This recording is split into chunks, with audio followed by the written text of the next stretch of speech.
Hi guys, Michelle Jones here, and most of you know that we have just moved homes. We are now living in Suva here in Fiji, and recently I got given this red wine by a friend because I needed red wine for cooking, and wine is quite expensive here.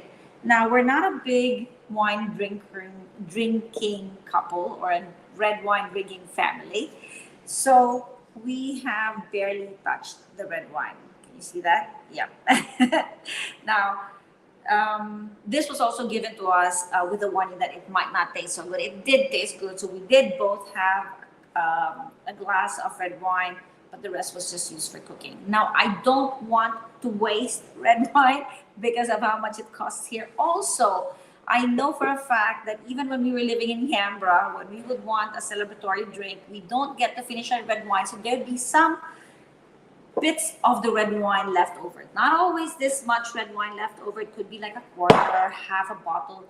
And I know that some of you guys might have that issue as well. Now, we all know that if we don't drink red wine straight away, it starts tasting sour. It actually starts tasting like vinegar. So I thought, well, why not? Since I've been making vinegar, let's start making red wine vinegar. Red wine vinegar is something that we can all use for cooking, for salad dressings, even for skin creams. Okay, so I'll show you how simple it is. Usually, when you've had your bottle open while you're drinking it, you actually let some of the the wine start working and turning into vinegar. The reason for that is because air and oxygen is needed actually to turn wine to vinegar. The other thing that happens is sulfites in your vinegar starts disseminating as you shake the bottle, as you pass the bottle, as it goes through one person, another gets poured out. Sulfites start dissipating. But it doesn't really matter how much sulfites left there, if this is a brand new bottle that you're using or not. It will eventually get all converted into vinegar.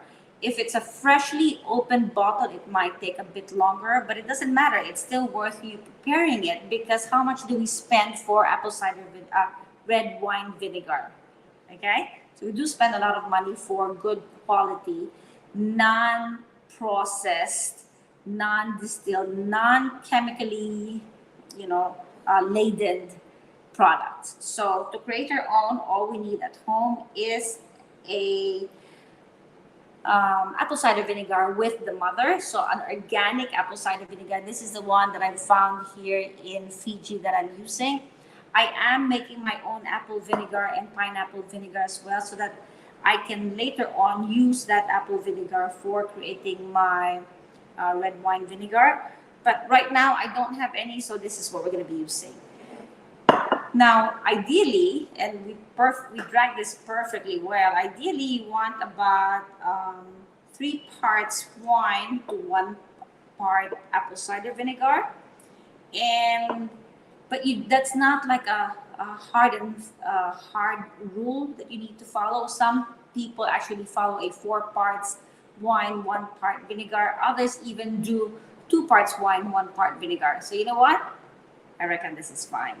So that'll be about maybe 2. So that could be 2, maybe 2. Yeah, 2 parts vinegar to 1 part wine in this case, or it's about a third, right?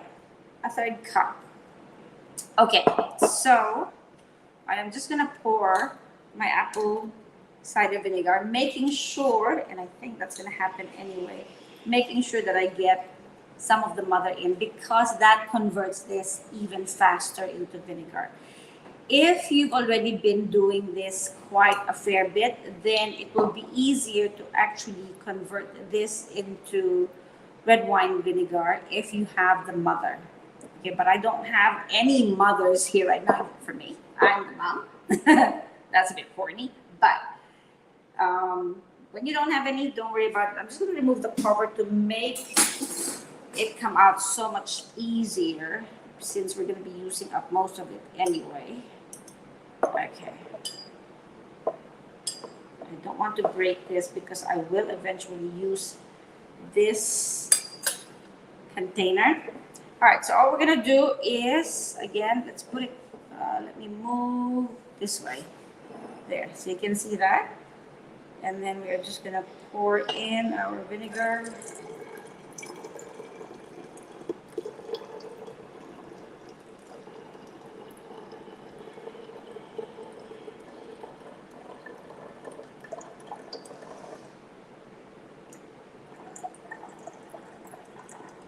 I will leave it there because I actually want space for oxygen to flow. I don't have a spare bottle right now, a spare wide mouth bottle to use. I will be getting one perhaps tomorrow. And oops, that's the wrong one. That's for here. I'll be getting one tomorrow, and I'm going to be covering this one.